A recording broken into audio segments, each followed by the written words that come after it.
Legenda Gunung Semeru melekat dalam kepercayaan masyarakat Jawa kuno. Kepercayaan ini juga tertuang dalam tantu pagelaran dari abad ke-15. Dalam cerita tersebut, dahulu Pulau Jawa adalah daratan yang mengambang, senantiasa berguncang dan terombang. Para dewa kemudian memutuskan untuk memakukan Pulau Jawa. Para dewa akhirnya memindahkan Gunung Meru dari India ke atas Pulau Jawa.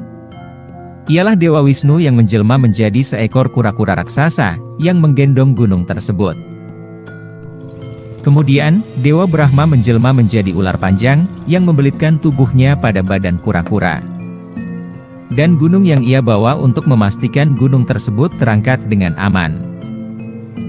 Awalnya para dewa meletakkan gunung tersebut pada bagian paling barat Pulau Jawa. Namun karena terlalu berat, Pulau Jawa menjadi jompang dan bagian timur terangkat ke atas. Tak habis akal, para dewa memindahkan gunung itu ke bagian timur Pulau Jawa.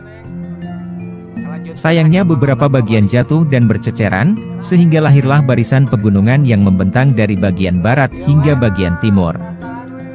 Nyatanya, keadaan masih sama setelah gunung berpindah ke bagian timur. Sehingga akhirnya, para dewa sepakat untuk memotong sebagian gunung, dan menempatkannya tepat pada bagian barat laut. Kemudian membentuk Gunung Pawitran, atau kini kita kenal dengan nama Gunung Panganggungan. Serta bagian utama gunung berada di tengah, untuk memancangkan Pulau Jawa. Bagian inilah yang kita kenal dengan Gunung Semeru. Bersemayam di sana, Dewa Siwa. Bagi agama Hindu sendiri, Gunung Semeru memiliki makna yang mendalam. Mereka percaya bahwa Gunung Semeru merupakan tempat bersemayam dewa-dewa. Dan Gunung Semeru merupakan sarana penghubung antara dunia manusia dan kahyangan. Masyarakat Bali mempercayai bahwa Gunung Semeru adalah bapak dari Gunung Agung. Upacara pemberian sesaji kepada para dewa masih berjalan hingga saat ini.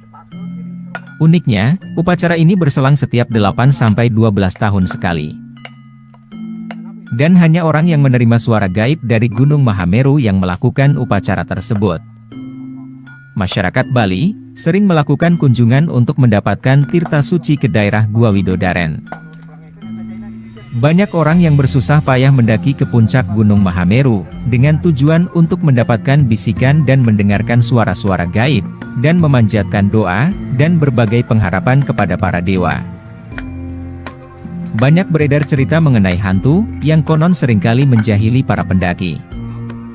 Masyarakat mempercayai bahwa hantu tersebut, merupakan roh leluhur yang menghuni berbagai tempat seperti pepohonan, hutan, sungai, bahkan bebatuan. Demikian sekilas cerita tentang legenda Gunung Semeru ini saya sajikan. Mudah-mudahan bermanfaat, dan jangan lupa subscribe channelnya. Terima kasih.